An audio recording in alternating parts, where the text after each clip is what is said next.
welcome Mr. Andrew West to officially welcome our keynote speaker. Well, thanks, Ahmed. A pleasure to be here. Pleasure to be at Affinity. We've had a number of projects that we have done together, and I also acknowledge and welcome people here from a number of intercommunal and ecumenical organisations. I see Judy's here from the Jewish Board of Deputies, and a number of other representatives really attesting to the ecumenical nature of Affinity's work. Well, it's a very great pleasure to welcome the Honourable Justice Margaret Beazley. Margaret is, and she won't mind if I don't stand on ceremony, Margaret's one of Australia's most distinguished jurists. She's currently the President of the New South Wales Court of Appeal, one of the two most senior judicial positions in the state. She's had a long and distinguished record as a jurist, as a federal court judge. She was appointed a QC at a precociously early age in her career, attesting to her expertise as a barrister. And I think, being a devotee of constitutional trivia, I think you're third in line in the constitutional precedence in New South Wales after I think you're the Lieutenant Governor to the Lieutenant Governor, is that right? So, Margaret is going to talk to us today about challenges of an evolving society, observations from the bench, and I think we're very fortunate to have such a distinguished speaker. I ask you to welcome the Honourable Justice Margaret Beazley.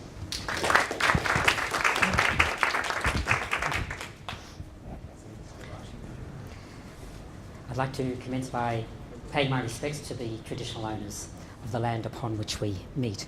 I'll say something later, if I have a bit of time, about the diversity of our community, but we do stand on very precious land and we should treasure it. I should really start in a very serious way, but I'm a bit Irish, so I have to start in this way. The very first occasion when I was actually having to act as the Lieutenant Governor to the Lieutenant Governor, to the Governor, I had a telephone call and there was something sort of brewing that I had to do. So I went home to the kids and I said, I'm Lieutenant Governor today. Formally administrator is the correct word. And they reacted, as one would expect your kids to react. They laughed, thought it was very funny. And then after a while they said, you should ring Nan, being my mother, their grandmother, and tell her about it. So I rang my mother and I said, hi Mum, how you going? Look, I just thought I'd let you know that I'm the Governor today. Where are you going? She said. I said, no, I'm the Governor. Just can't quite get where you're going. Just tell me about it. I said, Mum, I'm the Governor. To which she replied, you're going to Gunnedah. I think that's why people feel free to call me Margaret.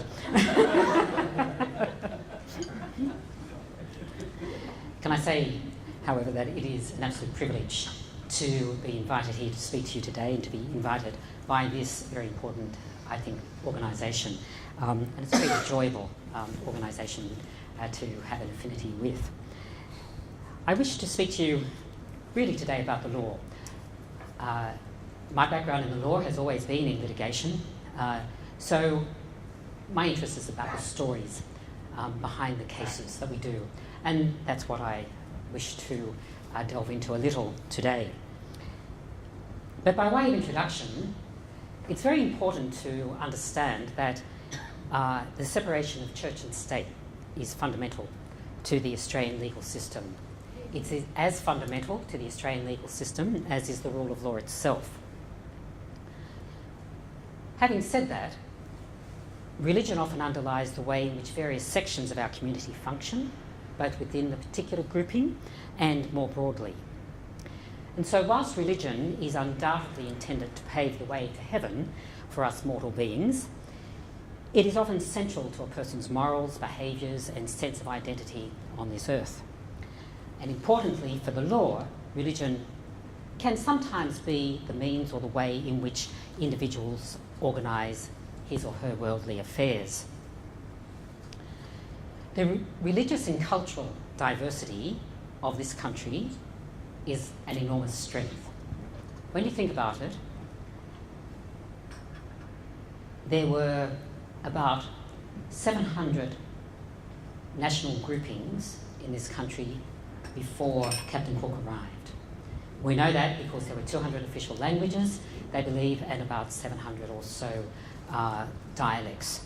And I think it's known that we have about 125 different nationalities in our country. So we have a country of about 1,000 different nationalities. What extraordinary diversity is that? The diversity, of course, brings with it problems. And the discussion today is how can a system of law most appropriately deal with the differences that do come with diversity. The religious and cultural practices that often underpin these different groupings, particularly in those areas which don't share the Christian Judeo foundation upon which Australian law is built, can sometimes be an uncomfortable fit. But the tension isn't necessarily just between a religious or cultural grouping and the Australian law. Tensions can arise within communities themselves. There's a quite extraordinary example of this, which has been going on within our courts in recent times, and it involved a long-running battle in the New South Wales Supreme Court between the Macedonian Orthodox Community Church and of St Pedca out of Rockdale and the bishop.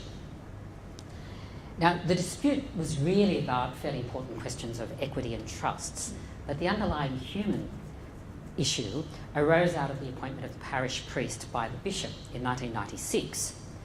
The relationship between the congregation and the bishop was not very happy. The Executive Council of the parish, therefore, decided to handle this by excluding the bishop and the priest from the church, and they appointed their own priests. To deal with this small problem, the bishop and the priest commenced legal proceedings in the New South Wales Supreme Court in 1997. Now, the intractability of the dispute can be illustrated simply by reference to the procedural history.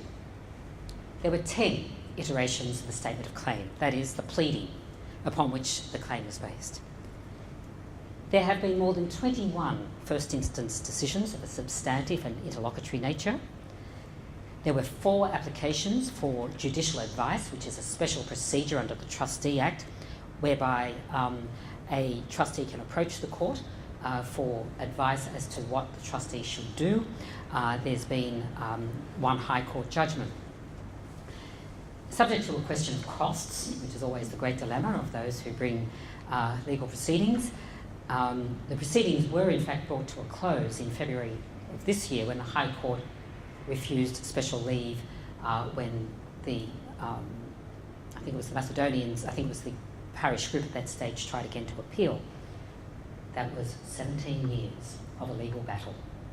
That's what happens sometimes when the law engages with a community whose expectations sometimes run in different directions. What I think the Macedonian Church case really does illustrate, however, is that whatever the underlying religious controversy may be, disputes between parties must be resolved according to law. That's a fundamental tenet, after all, of the rule of law. And that's not to say that judges are not willing to engage with and grapple with belief systems or cultural practices with which they may not have been previously familiar. But for the purposes of the law, the judges grapple with them when those belief systems or practices assume importance as facts within the particular case. And some of the cases which I wish to now talk about illustrate how Australia accommodates religious and cultural practices. A couple of other cases will illustrate how that is not always possible. And I'll refer to a third category of case where no question of religious or social practice was involved, and yet there were unsatisfactory outcomes. One area which seems to cause conflict is in the area of will-making, succession laws. The conflict is usually intra-family, but it can extend beyond that. And sometimes these cases can be misunderstood.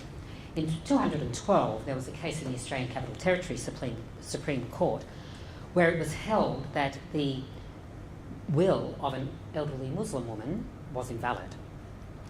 Under the will, which had been drafted in accordance with a precedent for members of the Islamic faith, each of the woman's sons was to receive twice as much money as each of her daughters. There was a contest about the will. The declaration of invalidity caused a great deal of media attention, but that media attention incorrectly assumed that the will was challenged on the basis that Sharia law would not apply and could not apply to the distribution of the estate. That is not what the case was about at all.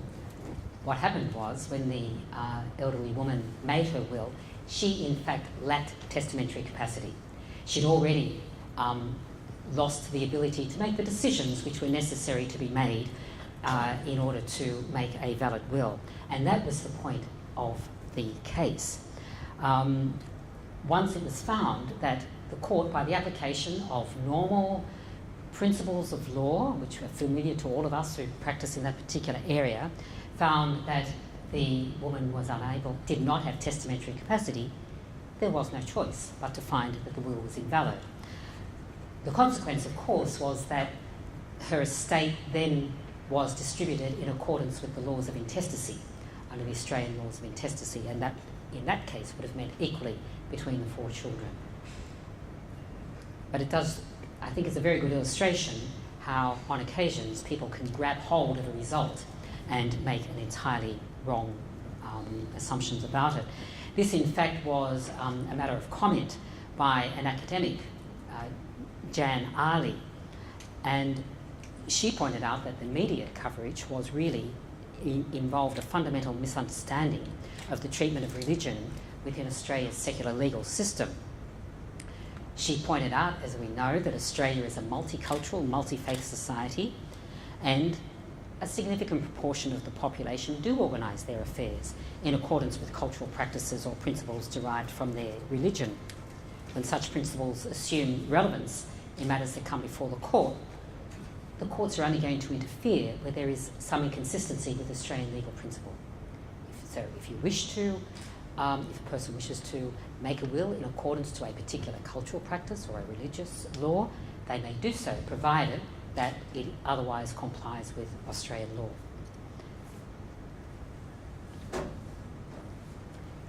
There was a little bit of publicity recently with a case in the New South Wales Supreme Court, which some of you may have noticed in the media, and that was whether the freedom of testation, that is the freedom to make your will and decide how you want to distribute your estate, extended to allowing a person to dispose of the estate in accordance with that person's religious convictions.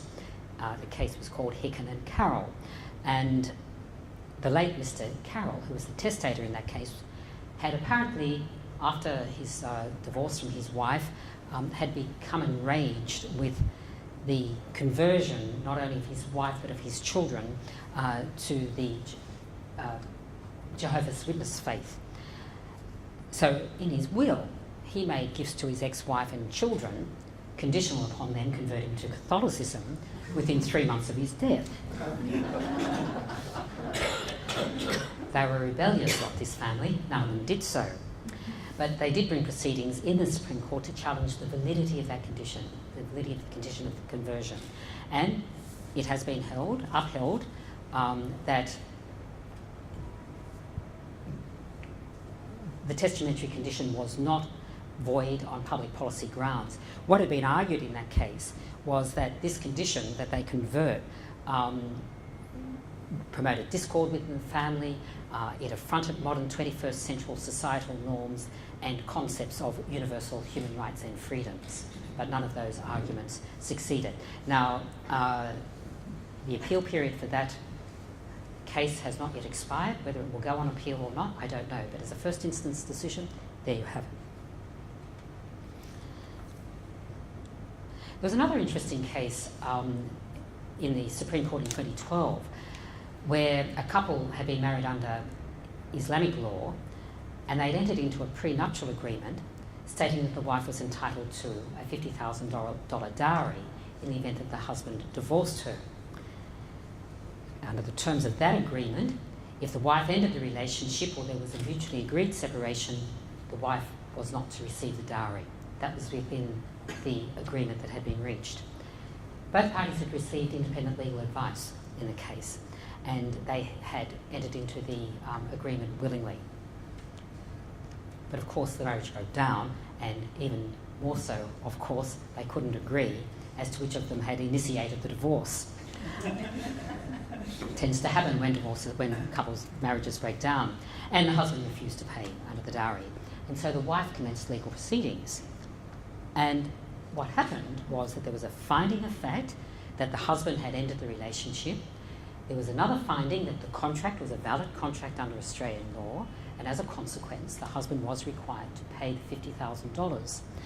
Now, that is an example of the Australians, the recognition within the Australian legal system of the freedom of contract, provided that all the aspects of a contract are otherwise validly complied with. There are cases in overseas common law countries where dowries have been, there has been the enforcement of dowries. For example, in a recent British Columbian case, the Supreme Court there stated, "Our law continues to evolve in a manner which acknowledges cultural diversity. Attempts are made to be respectful of traditions which define various groups who live in a multicultural community. Nothing in the evidence before me satisfies that it would be unfair to uphold the provisions of an agreement entered into by these parties in contemplation of their marriage." Gaynor Graham, I don't know whether you know her, but she's an academic at Sydney University. She thought that the circumstances thrown up about the case that I've just spoken to, where the provision for the dowry in a valid contract was accepted, she thought that was unusual in this sense because she's written that it's not usual for Islamic couples to have a lawyer draw up a formal deed setting out the agreement, both as to the amount of the dowry and the circumstances on which it was to be paid. And during the course of her research, several imams had expressed concern that because the dowry is not a right as such recognised by Australian law, women could be left in a vulnerable position if their husband refused to pay. That didn't happen in the case to which I've just referred because the parties had complied with all the requirements of Australian law. There was another case, and I'm going to move through these cases fairly quickly. Again, perhaps quite unusual, and in its own way, I thought quite groundbreaking. A Muslim woman had been injured in a shop. A heavy box had fallen on her shoulder, and she'd been quite badly injured. And she had a lot of neck pain, a lot of shoulder pain, and it was very real pain. It was chronic. And it got to the stage where she really was not able to care for her hair, her very long and beautiful hair. So she had to cut short. Her husband was a strict Muslim, and he was extremely upset at this turn of events. She'd done it without his permission, and the evidence in the case was that he believed that under Sharia law, he had the right to control his wife's actions in general, and he also believed that there was a specific rule prohibiting his wife or a wife from cutting her hair without the husband's consent. There was also a cultural practice within that particular grouping for women not to cut their hair. The marriage foundered, and the husband left, and as a result of this, the wife suffered a quite severe depressive illness. So the issue to be decided by the Court of Appeal was whether the woman was entitled to damages from the owner of the shop to compensate her for the psychiatric injuries which flowed from the breakdown of her marriage, or whether she should only be compensated from the physical injuries sustained in the accident. The case was interesting in this sense. There was no doubt that the shoulder injury had occurred, and it was admitted in formal admission for legal purposes that the woman had had to cut her hair because of the pain which she was suffering. There was evidence from psychologists. There was evidence from an imam in respect of the particular traditions and rules that governed. And what was held in that case? There's a principle of Australian law which says you take your victim as you find them. So if you, it's sometimes referred to for the lawyers in the audience as the eggshell skull type case. So if you knock down a person and they have brittle bones or they have a thin skull, as some people do, not thin skin but thin skull, then, and if you cause the damage to that victim, then you are responsible for that damage, notwithstanding the fact that the extent of the damage was caused by, for example, the brittle bones. And that's the principle of law which was applied in that particular case. And as I said, what was very helpful for the court and may well have resulted in a different result was the fact that there was expert evidence on all of the things that mattered. There was psychiatric evidence, psychological evidence, and evidence as to religious and customary rules, which was in turn very important. Another area where it is sometimes thought that there are clashes or differences between religious and cultural laws and Australian law is in respect of banking and finance. And in recent years, there have been a number of cases involving litigants who have fallen victim to financial disasters, including, but not only, due to or persons engaging in Islamic banking practices. Some of the people involved in class actions, for example, against the Commonwealth Bank, have fallen foul of banking systems. So it's not only Islamic banking practices, but sometimes they can have a particular impact. It might also be thought that this is ironic, as Sharia financial law is founded on a principle of social justice. So as I understand it, the prohibition on lending with interest has as its central concern protection of the vulnerable and the need to ensure that rewards and losses are distributed equitably. There was a case which I thought, I actually sat on this case, and it's my judgment, where a person did very badly. A Muslim man did very badly because he followed what he understood to be Islamic practices. He entered into an agreement to buy a house, fairly basic.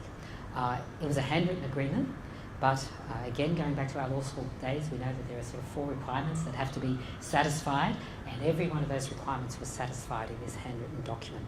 You knew who the parties were, you knew what the price was, you knew what the purchase price, you knew who the parties were, and the like. So it stood up as a valid contract under Australian law, even though it wasn't in the usual form that contracts for sale are. Because Mr. Khalid didn't believe, as a matter of the principles which he considered governed his life, by his religious observances, that he should not pay interest, he entered into an agreement to purchase his house paying by instalments. The vendor was a Muslim woman. She apparently, there was another aspect of that, is that all his negotiations had been with the husband, because it was considered that this man ought not to be negotiating with this woman. Unfortunately, the vendor, the woman, didn't have the same adherence to a principle, a tenet, a notion that you don't pay interest. She, in fact, had borrowed, and there was a mortgage on her house to Perpetual Limited, just a normal financier. There's nothing special about that, except it was a $600,000 mortgage. She was required to pay it off month by month. She was mostly doing so. Somehow or other along the way, her son got to it, wanted to set up a business, and so increased the mortgage again. So, and then she just stopped paying altogether.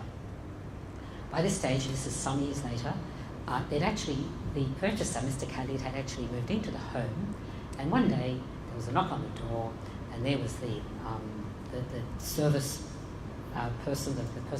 service processor, delivering a notice from Perpetual which says the mortgage on this house, mortgage has not been paid, you must leave, I'm going to sell this house as the mortgagee.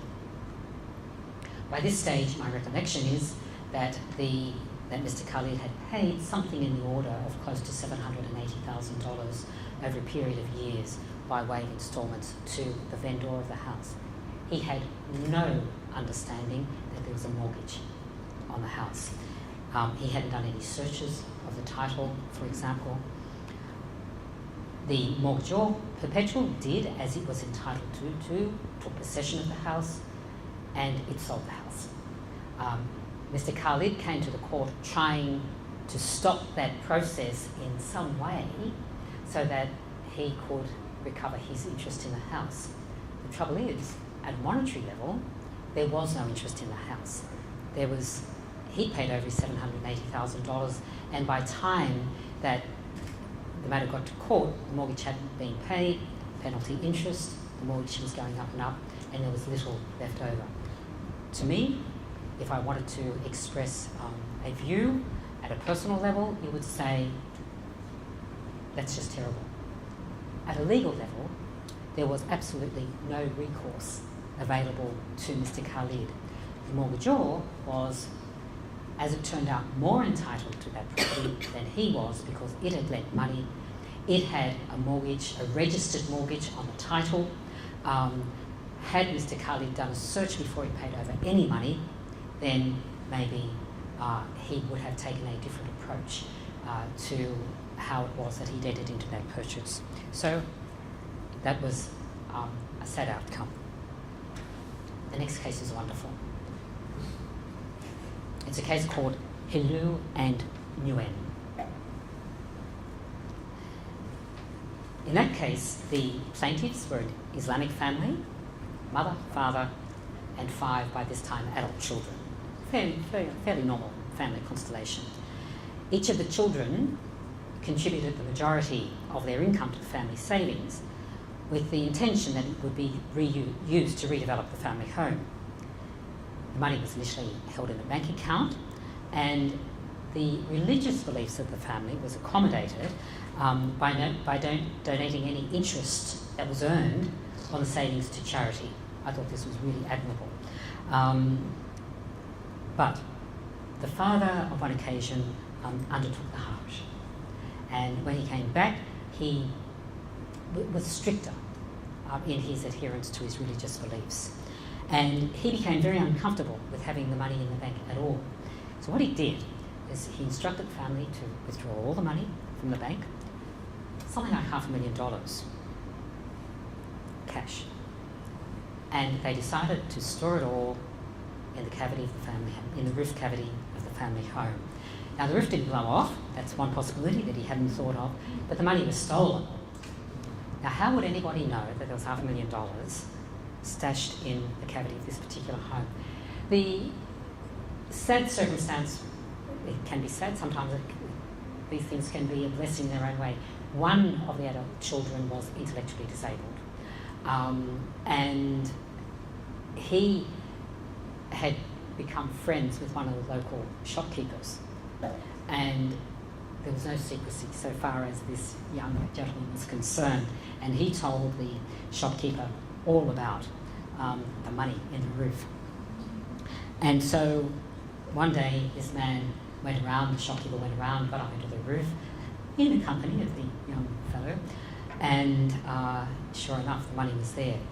On another occasion, when the family member wasn't around, he went up and took the whole lot of the money. It didn't take long for the family to work out what had gone on, and they reported it to the police. The police did an investigation. The shopkeeper denied. You believe that story? $500,000 and stuck up in a roof? People don't do that, and the police let it peter out, did nothing about it. Family was clever. They were their own investigators, so they watched the shopkeeper over a period of time. They watched him gradually acquire different things, not all at once. The shopkeeper was canny, they were cluier. And they watched him acquire things over a period of time which he would not have been able to acquire just off the earnings from his shop. And so they brought a case in the Supreme Court again. We do lots of good things in the Supreme Court, as you can see. The trial judge in the case said this: had I not had a prolonged opportunity, that itself is a problem, the case went on for a little while, had I not had a prolonged opportunity to observe members of the family and their witnesses in the stressful environment of a forensic contest, my initial scepticism about the allegations might not have matured into a conviction that, despite the shopkeeper's attempts to refute it, the evidence that they gave was, in essential respects, correct. And he also pointed out, when it was one of the arguments which was being made was this improbability of anybody believing that there'd be a fortune in cash held at home without security. The trial judge added, against the possibility that the family's belief system may be regarded as entirely foreign to Australian tradition, notice might be taken of English canon law and English statutes against usury, not remote from the experience of the British who colonised Australia, a mindset not unlike that of the family. The father of the family is part of this nation's Anglo-Australian heritage, and judgment was entered for the plaintiffs. I can only hope they got the $500,000 back from the shopkeeper, but that, of course, is always a contestable proposition when you do sue. So, some good stories, some bad stories. Some good stories involving people who conduct their lives in accordance with faith beliefs and traditions. But what about those who just go along and expect the law will look after them? It doesn't always happen. There was a case which went to the High Court in 2007. It was called Black and Garnock. What had happened there was that there had been a change in the law, a little known change in the law relating to the ability to register a writ on the title of property, not for monies that were advanced in respect of the purchase of the property, but for any debt. And so what happened is that this particular family, the Garlicks, had decided to buy a farm, $1 million. What they didn't know was that the vendor had significant debts, including over $200,000 owed to a firm of accountants. And the accountants had a court order for the payment of that debt.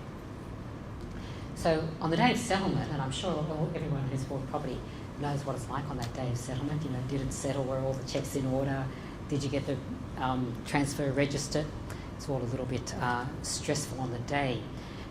The solicitor for the purchasers did exactly what a solicitor ought to do, and he did a title search with respect to the land. There was no mortgages on title, there were no caveats which warned him that there was this debt outstanding. So that was at 9 a.m. At 11:53, the writ of execution by the accountants was recorded on the title. The accountants actually knew that this sale was going on, and when they couldn't get the money out of the vendor of the property, they put the writ on the title. So 9 a.m, 11:53, settlement at 2 p.m. They paid over their $1 million. That went to Mrs. Smith. And then when they tried to register the transfer, they couldn't do so because the writs were on the title. So they were in a bind. They were going to lose the house for which they'd already paid their $1 million. And the other problem, there was a mortgage on the property, a registered mortgage, but that was all right because all that money was going to the bank. So the Garnocks paid over $1 million and had not a blade of grass on the farm to account for it. Not dissimilar to Mr. Khalid, who paid over all his money, but in the case of the Garnicks, that was due to a change of law which hadn't been picked up by the solicitor. One would have thought, as a matter of conveyancing practice, doing a search on the day of search was was appropriate, but they fell foul of it. And just one final case, in a case which judgment was handed down yesterday.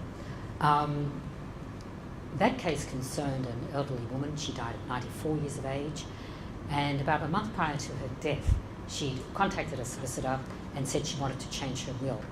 Now, Mrs. Fisher was adept at changing her wills. She made 9, I think, in the previous 2 years, but that's not the point.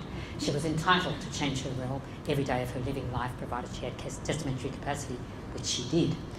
The solicitor took detailed instructions, and the arrangement was that he was going to come and see her in the week after Easter.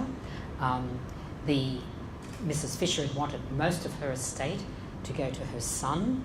He was in America. She was wanting her son to come and be there at the time that the will was witnessed. He didn't have to be. He could not witness the will, of course, because he was an intended beneficiary.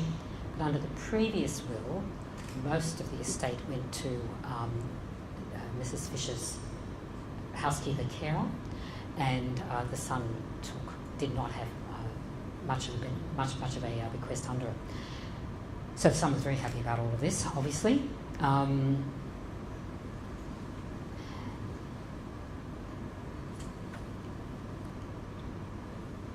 The woman died quite suddenly. She got pneumonia. The elderly woman got pneumonia and died before the solicitor got back to sign the formal will. So the son, who was going to get most of the estate under the new will, sued the solicitor in negligence. And the question was whether he should have had Mrs. Fisher sign the document, sign what she told him she wanted, so as to make it, again, under Australian law, Section 8 of the Succession Act, what we call an informal will. And he hadn't done that. And it was the son alleged that he was negligent in doing so. The court took a different view. The court said the solicitor was not negligent, even though Mrs. Fisher was elderly. Many of us have elderly and sprightly parents, and there was nothing to indicate that anything adverse was going to take place in the 2 or 3 weeks between the solicitor taking instructions and the will being formally executed with witnesses and all of that. So the son was not happy with the outcome in that case. So what does that mean?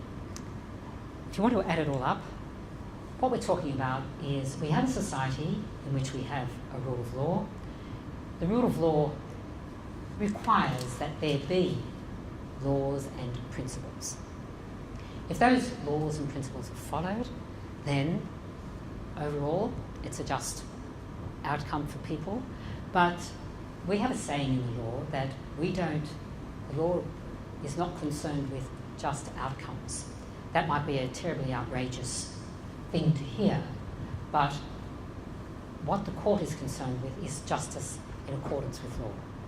We must apply the law. If we didn't, that's the beginning of anarchy, because that's when you get the inconsistencies, the favouritisms, the biases, and things like that. So